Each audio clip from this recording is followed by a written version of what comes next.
संसार में प्रचलित सभी धर्म गीता की दूरस्थ प्रतिध्वनि मात्र हैं। भगवान महावीर, भगवान गौतम बुद्ध, गुरु नानक, कबीर इत्यादि के श्रद्धापूरित तप सिद्धांतों की उच्चतम अभिव्यक्ति गीता है।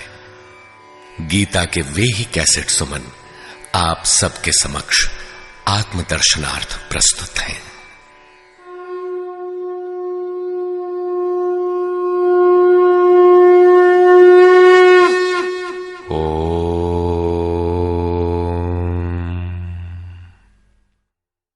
श्री परमात्मने नमः।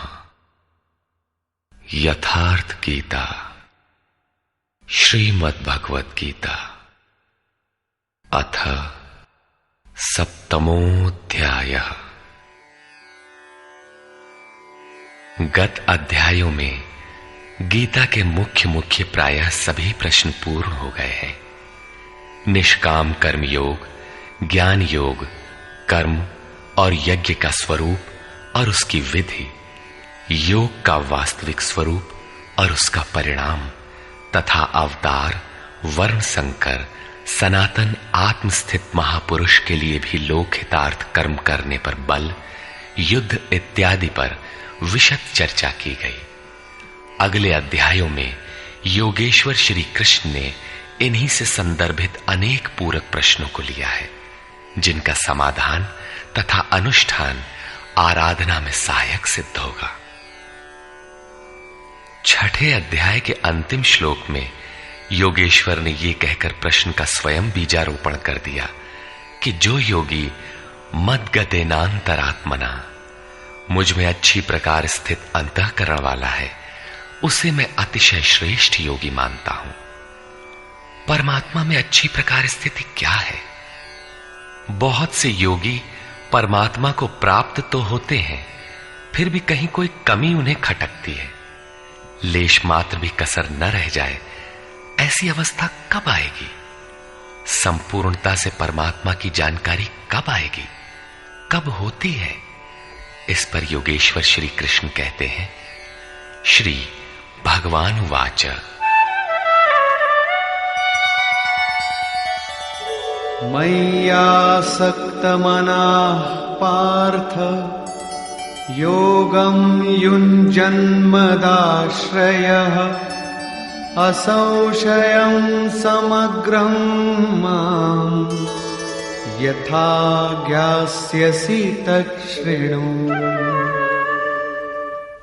पार्थ, तू मुझ में आसक्त हुए मन वाला, बाहरी नहीं अपितु मदाश्रय अर्थात मेरे परायण होकर योग में लगा हुआ, छोड़कर नहीं, मुझको जिस प्रकार संशय रहित जानेगा उसको सुन, जिसे जानने के पश्चात लेश मात्र भी संशय न रह जाए। विभूतियों की उस समग्र जानकारी पर पुनः बल देते हैं। ज्ञानम तेहं सविज्ञानम इदं वक्ष्याम्यशेषतः यज्ञात्वा नेह भूयोऽन्यत् ज्ञातव्यमवशिष्यते। मैं तेरे लिए इस विज्ञान सहित ज्ञान को संपूर्णता से कहूंगा। पूर्ति काल में यज्ञ जिसकी सृष्टि करता है, उस अमृत तत्व की प्राप्ति के साथ मिलने वाली जानकारी का नाम ज्ञान है। परम तत्व परमात्मा की प्रत्यक्ष जानकारी का नाम ज्ञान है। महापुरुष को एक साथ सर्वत्र कार्य करने की जो क्षमता मिलती है, वो विज्ञान है। कैसे वो प्रभु एक साथ सबके हृदय में कार्य करता है, किस प्रकार वो उठाता, बैठाता और प्रकृति के द्वंद्व से निकालकर स्वरूप तक की दूरी तय करा लेता है, उनकी इस कार्य प्रणाली का नाम विज्ञान है। इस विज्ञान सहित ज्ञान को संपूर्णता से कहूंगा, जिसे जानकर, सुनकर नहीं, संसार में और कुछ भी जानने योग्य नहीं रह जाएगा। मानने वालों की संख्या बहुत कम है।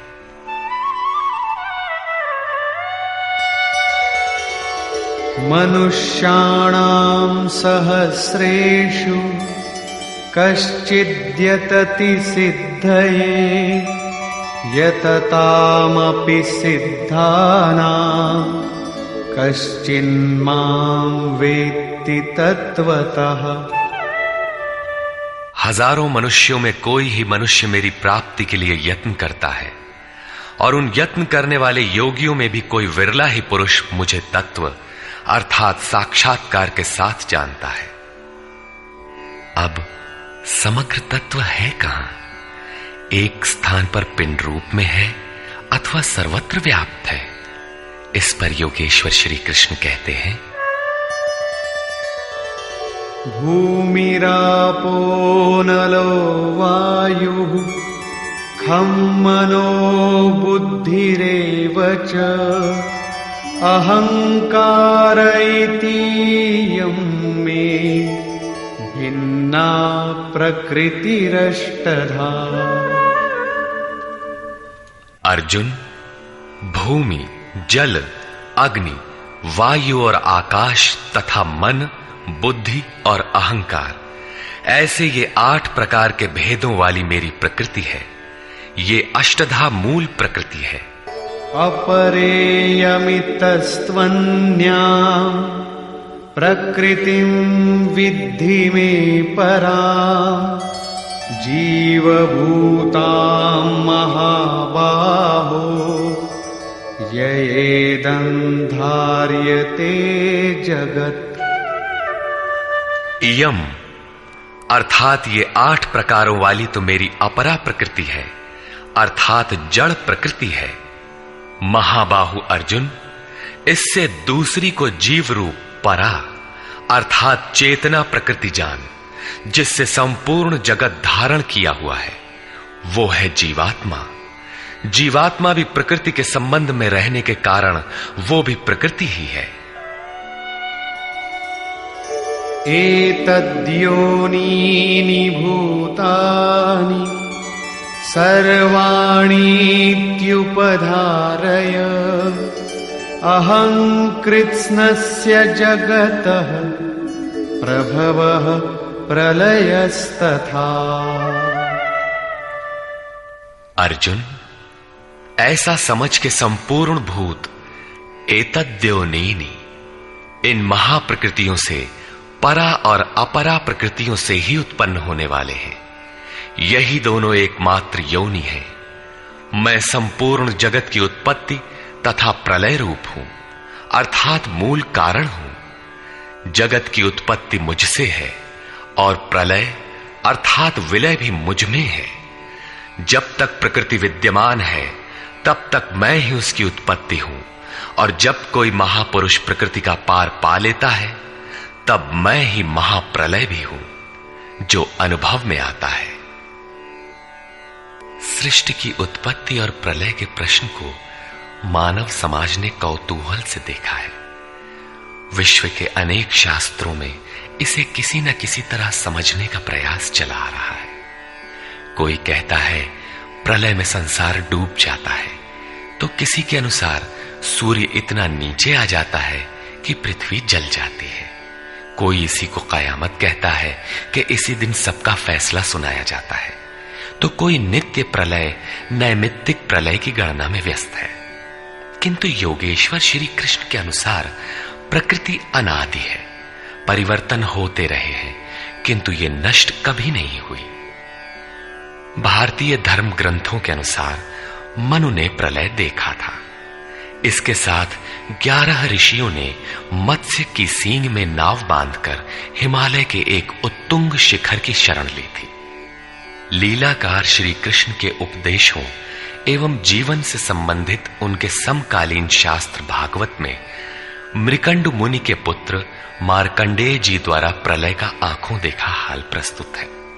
वे हिमालय के उत्तर में पुष्पभद्रा नदी के किनारे रहते थे।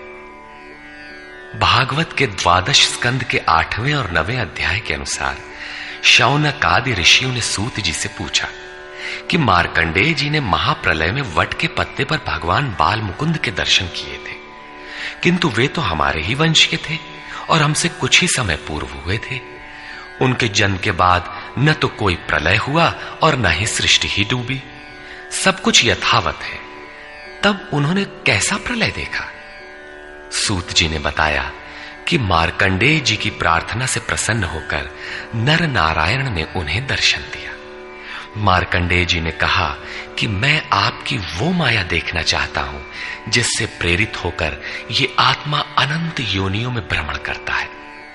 भगवान ने स्वीकार किया और एक दिन जब मुनि अपने आश्रम में भगवान के चिंतन में तन्मय हो रहे थे, तब उन्हें दिखाई पड़ा कि चारों ओर से समुद्र उमड़कर उनके ऊपर आ रहा है।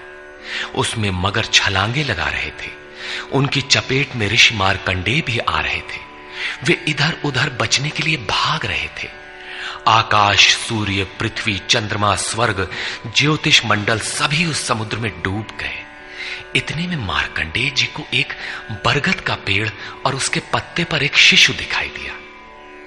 श्वास के साथ मार्कंडेय जी भी उस शिशु के उदर में चले गए और अपना आश्रम, सूर्य मंडल सहित सृष्टि को जीवित पाया और पुनः श्वास के साथ उस शिशु के उदर से वे बाहर आ गए।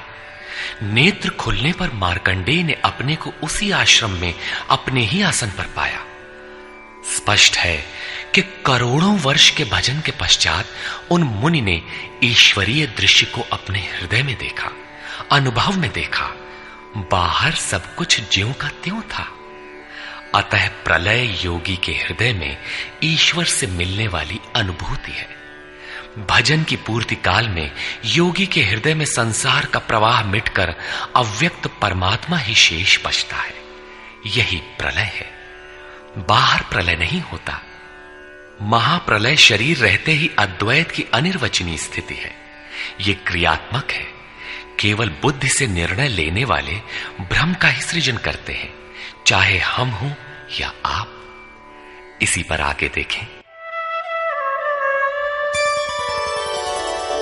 मत्तः परतरं नान्यत् किंचिदस्ति धनंजय मयि सर्वमिदं प्रोतं सूत्रे मणिगणा इव।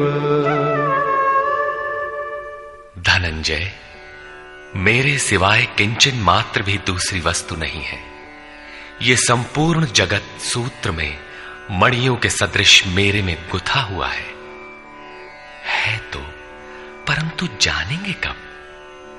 जब इस अध्याय के प्रथम श्लोक के अनुसार अनन्यासक्ति अर्थात भक्ति से मेरे परायण होकर योग में उसी रूप से लग जाए।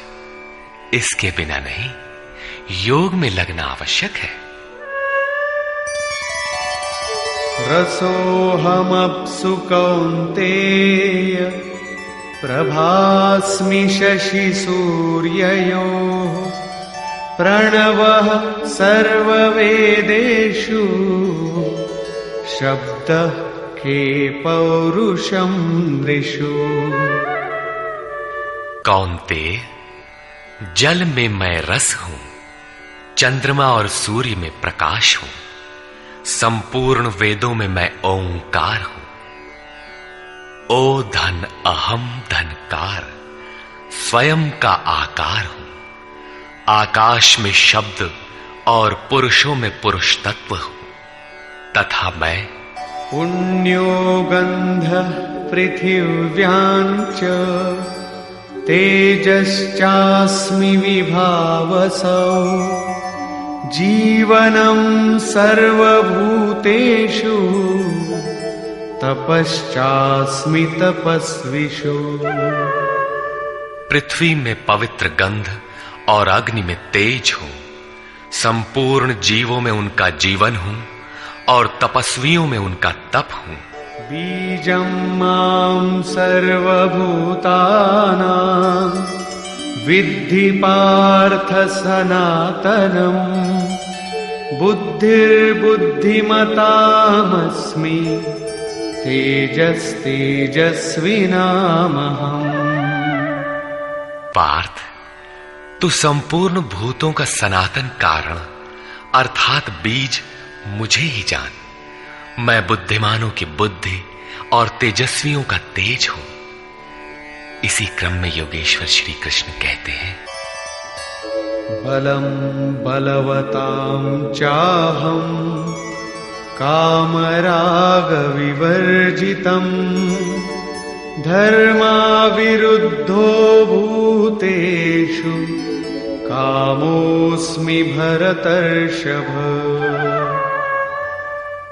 हे भरत श्रेष्ठ अर्जुन, मैं बलवानों का कामना और आसक्ति रहित बल हूं।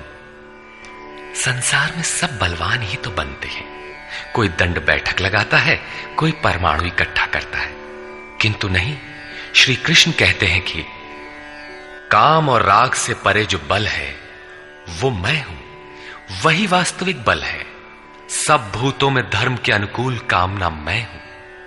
परब्रह्म परमात्मा ही एकमात्र धर्म है जो सबको धारण किए हुए है।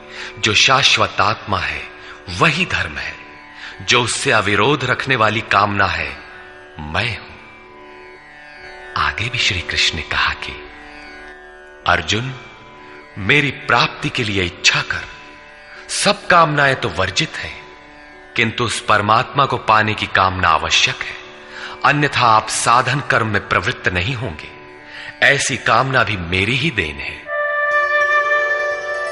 ये चैव सात्विका भावा राजसास्तामसाश्च ये मत्त एवेति तान् विद्धि नत्वहं तेषु ते मयि।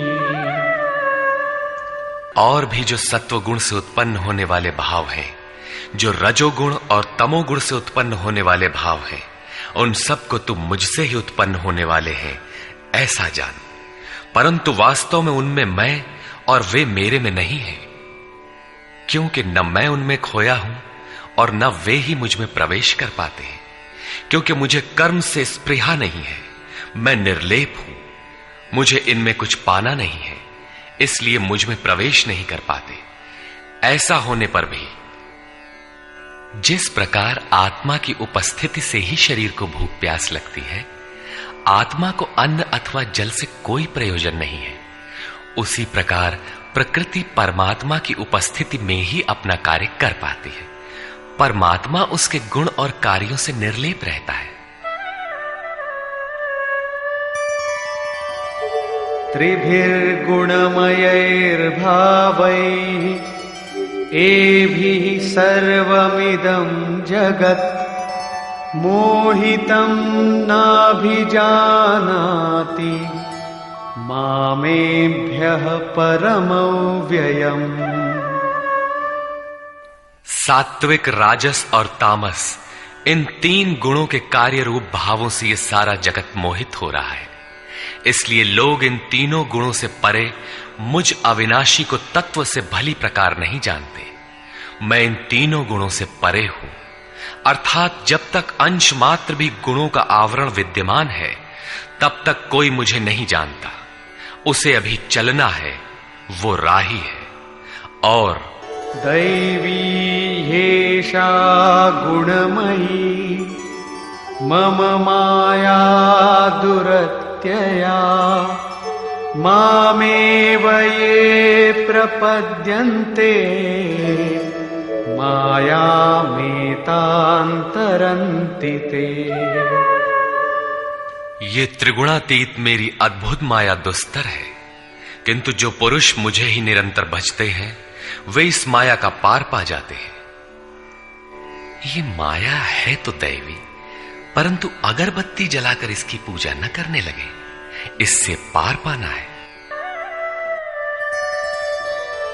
न मां दुष्कृतिनो मूढ़ाः प्रपद्यन्ते नराधमाः मायया परितज्ञानाः आसुरं भावमाश्रिताः। जो मुझे निरंतर भजते हैं वे जानते हैं, फिर भी लोग नहीं भजते। माया द्वारा जिनका ज्ञान अपहरण कर लिया गया है, जो आसुरी स्वभाव को धारण किए हुए मनुष्यों में अधम काम क्रोधादि दुष्कृतियों को करने वाले मूढ़ लोग मुझे नहीं भजते। तो भजता कौन है? चतुर्विधा भजन्ते मां जनाः सुकृतिनोऽर्जुन आर्तो जिज्ञासुरर्थार्थी ज्ञानी च भरतर्षभ। हे भरत श्रेष्ठ अर्जुन, सुकृतिनः उत्तम अर्थात नियत कर्म, अर्थात जिसके परिणाम में श्रेय की प्राप्ति हो उसको करने वाले, अर्थार्थी अर्थात सकाम, आर्तः अर्थात दुख से छूटने की इच्छा वाले, जिज्ञासु अर्थात प्रत्यक्ष रूप से जानने की इच्छा वाले, और ज्ञानी अर्थात जो प्रवेश की स्थिति में है। इन चारों प्रकार के भक्तजन मुझे भजते हैं। अर्थ वो वस्तु है जिससे हमारे शरीर अथवा संबंधों की पूर्ति हो। इसलिए अर्थ, कामनाएं सब कुछ पहले तो भगवान द्वारा पूर्ण होती है। भगवान श्री कृष्ण कहते हैं कि मैं ही पूर्ण करता हूं, किंतु इतना ही वास्तविक अर्थ नहीं है। आत्मिक संपत्ति ही स्थिर संपत्ति है, यही अर्थ है। सांसारिक अर्थ की पूर्ति करते करते भगवान वास्तविक अर्थ आत्मिक संपत्ति की ओर बढ़ा देते हैं, क्योंकि वे जानते हैं कि इतने ही से मेरा भक्त सुखी नहीं होगा। इसलिए वे आत्मिक संपत्ति भी उसे देने लगते हैं। लोक लाहु परलोक निबाहु, लोक में लाभ और परलोक में निर्वाह, ये दोनों भगवान की वस्तु हैं। अपने भक्त को खाली नहीं छोड़ते। आर्त, जो दुखी हो, जिज्ञासु, समग्रता से जानने की इच्छा वाले जिज्ञासु मुझे भजते हैं। साधना की परिपक्व अवस्था में दिग्दर्शन अर्थात प्रत्यक्ष दर्शन की अवस्था वाले ज्ञानी भी मुझे भजते हैं। इस प्रकार 4 प्रकार के भक्त मुझे भजते हैं, जिनमें ज्ञानी श्रेष्ठ है, अर्थात ज्ञानी भी भक्त ही है। इन सब में भी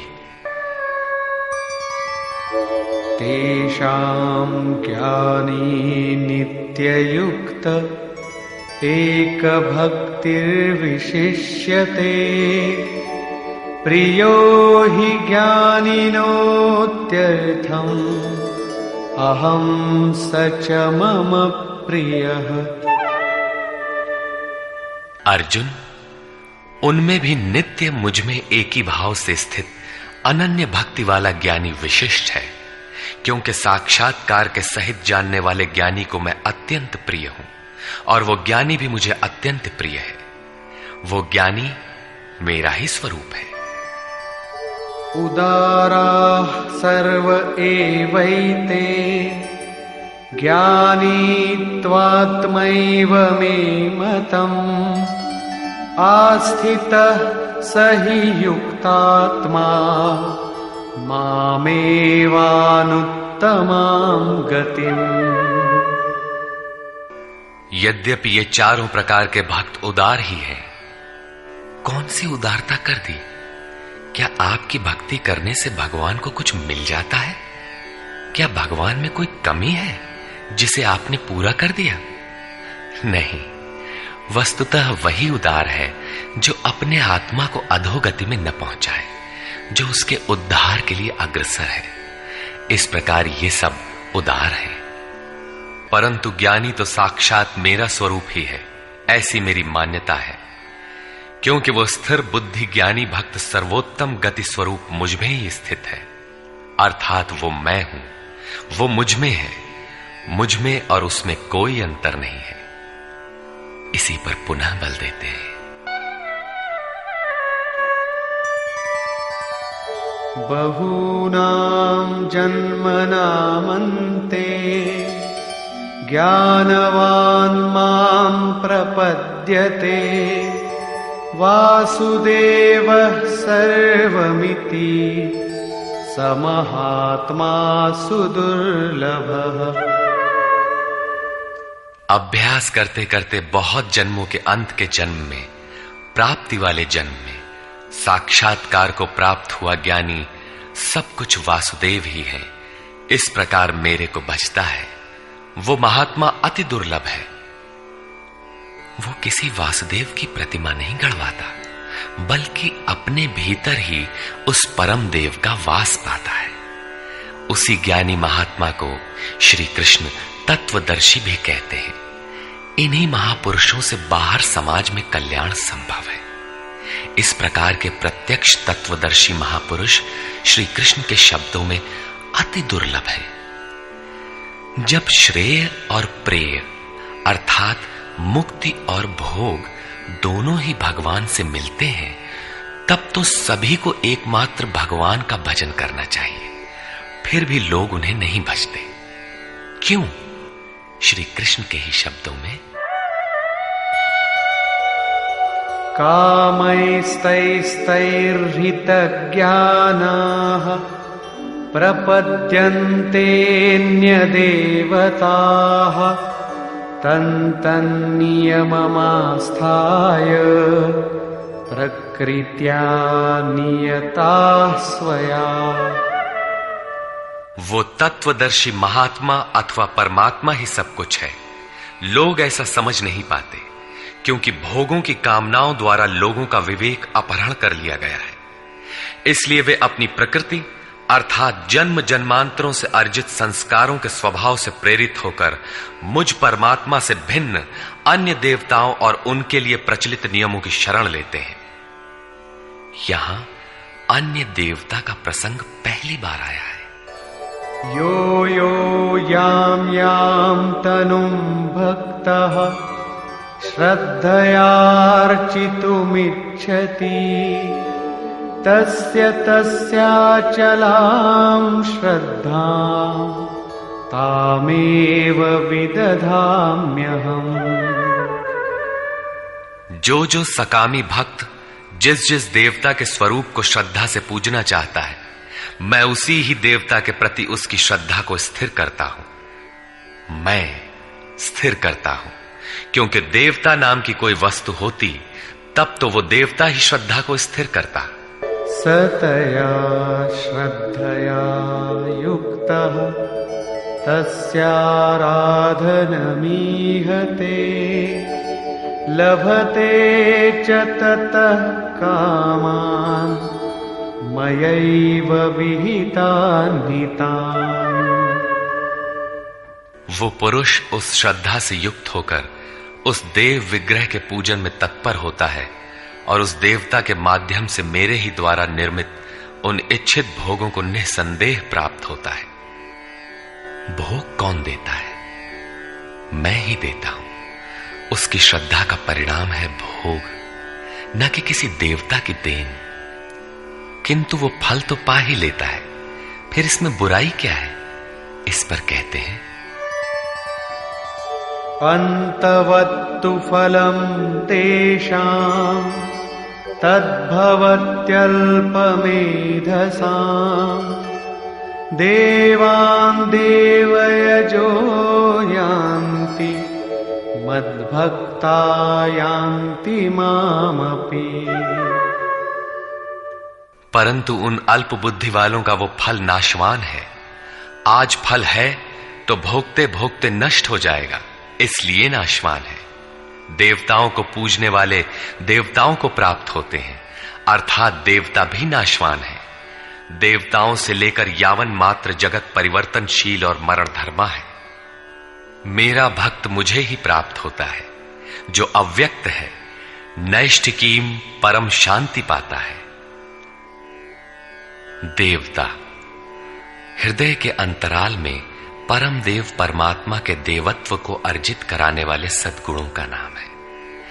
थी तो ये अंदर की वस्तु, किंतु कालांतर में लोगों ने भीतर की वस्तु को बाहर देखना प्रारंभ कर दिया।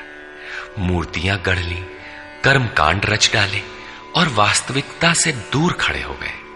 श्री कृष्ण ने इस भ्रांति का निराकरण उपर्युक्त 4 श्लोकों में किया। गीता में पहली बार अन्य देवताओं का नाम लेते हुए उन्होंने कहा कि देवता होते ही नहीं, लोगों की श्रद्धा जहां झुकती है वहां मैं ही खड़ा होकर उनकी श्रद्धा को पुष्ट करता हूं और मैं ही वहां फल भी देता हूं। वो फल भी नश्वर है। फल नष्ट हो जाते हैं, देवता नष्ट हो जाते हैं और देवताओं को पूजने वाला भी नष्ट हो जाता है। जिनका विवेक नष्ट हो गया है वे मूढ़ बुद्धि ही अन्य देवताओं को पूजते हैं।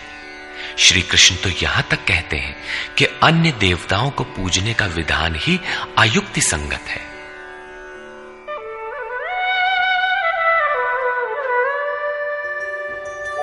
अव्यक्तं व्यक्तिमापन्नं मन्यन्ते माम बुद्धयः परं भावमजानन्तो ममाव्ययमनुत्तमम्। यद्यपि जब देवताओं के नाम पर देवता नाम की कोई वस्तु है ही नहीं, जो फल मिलता है वो भी नाशवान है, फिर भी सब लोग मेरा भजन नहीं करते, क्योंकि बुद्धिहीन पुरुष अर्थात कामनाओं द्वारा जिनका ज्ञान अपहृत हो गया है वे मेरे सर्वोत्तम, अविनाशी और परम प्रभाव को भली प्रकार नहीं जानते। इसलिए वे मुझ अव्यक्त पुरुष को व्यक्ति भाव को प्राप्त हुआ मानते हैं, मनुष्य मानते हैं। अर्थात श्री कृष्ण भी मनुष्य शरीरधारी योगी थे, योगेश्वर थे। जो स्वयं योगी हो और दूसरों को भी योग प्रदान करने की जिनमें क्षमता हो उन्हें योगेश्वर कहते हैं। साधना के सही दौर में पड़कर क्रमशः उत्थान होते होते महापुरुष भी उसी परम भाव में स्थित हो जाते हैं। शरीरधारी होते हुए भी वे उसी अव्यक्त स्वरूप में स्थित हो जाते हैं। फिर भी कामनाओं से विवश मंद बुद्धि के लोग उन्हें साधारण व्यक्ति ही मानते हैं। वे सोचते हैं कि हमारी ही तरह तो ये भी पैदा हुए हैं, भगवान कैसे हो सकते हैं। उन बेचारों का दोष भी क्या है, दृष्टिपात करते हैं तो शरीर ही दिखाई पड़ता है। वे महापुरुष के वास्तविक स्वरूप को देख क्यों नहीं पाते। इस पर योगेश्वर श्री कृष्ण से ही सुने। नाहं प्रकाश सर्वस्य योगमाया समावृतः मूढ़ोऽयं नाभिजानाति लोको मामजमव्ययम्। सामान्य मनुष्य के लिए माया एक पर्दा है जिसके द्वारा परमात्मा सर्वथा छिपा है। योग साधना समझकर वो इसमें प्रवृत्त होता है। इसके पश्चात योग माया अर्थात योग क्रिया भी एक आवरण ही है।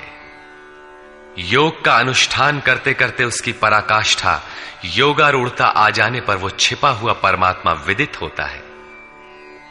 योगेश्वर कहते हैं कि मैं अपनी योग माया से ढका हुआ हूं। केवल योग की परिपक्व अवस्था वाले ही मुझे यथार्थ देख सकते हैं। मैं सबके लिए प्रत्यक्ष नहीं हूं।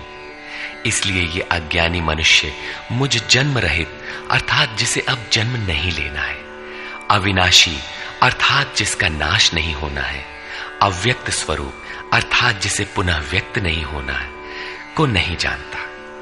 अर्जुन भी श्री कृष्ण को अपनी ही तरह मनुष्य मानता था। आगे उन्होंने दृष्टि दिया तो अर्जुन गिड़गिड़ाने लगा, प्रार्थना करने लगा। वस्तुतः अव्यक्त स्थित महापुरुष को पहचानने में हम लोग प्रायः अंधे ही हैं। आगे कहते हैं, वेदाहं समतीतानि वर्तमानानि चार्जुन भविष्याणि च भूतानि मां तु वेद न कश्चन। अर्जुन, मैं अतीत, वर्तमान और भविष्य में होने वाले संपूर्ण प्राणियों को जानता हूं, परंतु मुझे कोई नहीं जानता। क्यों नहीं जान पाता? इच्छा द्वेष समुत्थेन द्वंद्व मोहेन भारत सर्वभूतानि सम्मोहम् सर्गे यान्ति परन्तप। भरतवंशी अर्जुन, इच्छा और द्वेष अर्थात राग द्वेषादि द्वंद्व के मोह से संसार के संपूर्ण प्राणी अत्यंत मोह को प्राप्त हो रहे हैं, इसलिए मुझे नहीं जान पाते। तो क्या कोई जानेगा ही नहीं? योगेश्वर श्री कृष्ण कहते हैं, येषां त्वन्तगतं पापं जनानां पुण्यकर्मणां ते द्वन्द्वमोह निर्मुक्ता भजन्ते मां दृढ़व्रताः। परंतु पुण्य कर्म अर्थात जो संस्कृति का अंत करने वाला है, जिसका नाम कार्यम कर्म, नियत कर्म, यज्ञ की प्रक्रिया कहकर बारंबार समझाया है, उस कर्म को करने वाले जिन भक्तों का पाप नष्ट हो गया है, वे राग द्वेषादि द्वंद्व के मोह से भली प्रकार मुक्त होकर व्रत में दृढ़ रहकर मुझे भजते हैं। किस लिए भजते हैं? जरा मरण मोक्षाय मामाश्रित्य यतन्ति ये ते ब्रह्म तद्विदु कृत्स्नम् अध्यात्मं कर्म चाखिलम्। जो मेरी शरण होकर जरा और मरण से मुक्ति पाने के लिए प्रयत्न करते हैं, वे पुरुष उस ब्रह्म को, संपूर्ण अध्यात्म को और संपूर्ण कर्म को जानते हैं। और इसी क्रम में साधिभूताधिदैवं मां साधियज्ञं च ये विदुः प्रयाणकालेऽपि च मां ते विदुर्युक्तचेतसः। जो पुरुष अधिभूत, अधिदैव तथा अधियज्ञ के सहित मुझे जानते हैं, मुझ में समाहित चित्त वाले वे पुरुष अंतकाल में भी मुझको ही जानते हैं, मुझ में ही स्थित रहते हैं और सदैव मुझे प्राप्त रहते हैं।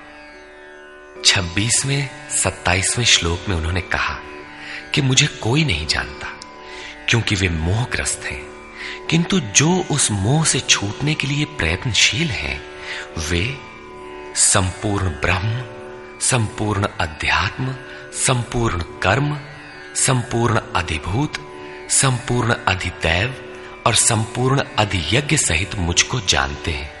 अर्थात इन सब का परिणाम मैं अर्थात सद्गुरु हूं, वही मुझे जानता है, ऐसा नहीं कि कोई नहीं जानता। निष्कर्ष, इस 7वें अध्याय में योगेश्वर श्री कृष्ण ने बताया कि अनन्य भाव से मुझ में समर्पित होकर, मेरे आश्रित होकर जो योग में लगता है, वह समग्र रूप से मुझे जानता है। मुझे जानने के लिए हजारों में कोई विरला ही प्रयत्न करता है, और प्रयत्न करने वालों में विरला ही कोई जानता है। वह मुझे पिंड रूप में एक देशीय नहीं वरन सर्वत्र व्याप्त देखता है। 8 भेदों वाली मेरी जड़ प्रकृति है और इसके अंतराल में जीव रूप मेरी चेतन प्रकृति है। इन्हीं दोनों के संयोग से पूरा जगत खड़ा है। तेज और बल मेरे ही द्वारा है। राग और काम से रहित बल तथा धर्मानुकूल कामना भी मैं ही हूं। जैसा कि सब कामनाएं तो वर्जित हैं, लेकिन मेरी प्राप्ति के लिए कामना कर, ऐसी इच्छा का अभ्युदय होना मेरा ही प्रसाद है। केवल परमात्मा को पाने की कामना ही धर्मानुकूल कामना है। श्री कृष्ण ने बताया कि मैं तीनों गुणों से अतीत हूं, परम का स्पर्श करके परम भाव में स्थित हूं, किंतु भोगासक्त मूढ़ पुरुष सीधे मुझे न भजकर अन्य देवताओं की उपासना करते हैं, जबकि वहां देवता नाम का कोई है ही नहीं। पत्थर, पानी, पेड़, जिसको भी वे पूजना चाहते हैं, उसी में उनकी श्रद्धा को मैं ही पुष्ट करता हूं। उसकी आड़ में खड़ा होकर मैं ही फल देता हूं, क्योंकि न वहां कोई देवता है, न किसी देवता के पास कोई भोग ही है। लोग मुझे साधारण व्यक्ति समझकर नहीं बचते, क्योंकि मैं योग प्रक्रिया द्वारा ढांका हुआ हूं। अनुष्ठान करते करते योग माया का आवरण पार करने वाले ही मुझ शरीरधारी को भी अव्यक्त रूप में जानते हैं, अन्य स्थितियों में नहीं। मेरे भक्त 4 प्रकार के हैं: अर्थार्थी, आर्त, जिज्ञासु और ज्ञानी। चिंतन करते करते अनेक जन्मों के अंतिम जन्म में प्राप्ति वाला ज्ञानी मेरा ही स्वरूप है। अर्थात अनेक जन्मों से चिंतन करके उस भगवत स्वरूप को प्राप्त किया जाता है। राग द्वेष के मोह से आक्रांत मनुष्य मुझे कदापि नहीं जान सकते, किंतु राग द्वेष के मोह से रहित होकर जो नियत कर्म अर्थात जिसे संक्षेप में आराधना कह सकते हैं का चिंतन करते हुए जरा मरण से छूटने के लिए प्रयत्नशील हैं, वे पुरुष संपूर्ण रूप से मुझे जान लेते हैं। वे संपूर्ण ब्रह्म को, संपूर्ण आध्यात्म को, संपूर्ण अधिदैव को, संपूर्ण कर्म को और संपूर्ण यज्ञ के सहित मुझे जानते हैं।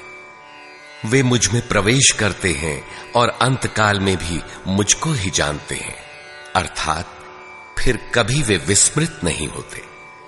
इस अध्याय में परमात्मा की समग्र जानकारी का विवेचन है। अतः ओम तत्सदिति श्रीमद्भगवद गीता सूपनिषत्सु ब्रह्म विद्यायाम योग शास्त्रे श्री कृष्णार्जुन संवादे समग्र बोधः नाम सप्तमोऽध्यायः। इस प्रकार स्वामी अड़गड़ानंद कृत श्रीमद् भगवद गीता के भाष्य यथार्थ गीता का 7वां अध्याय पूर्ण होता है। हरि ओम तत्सत।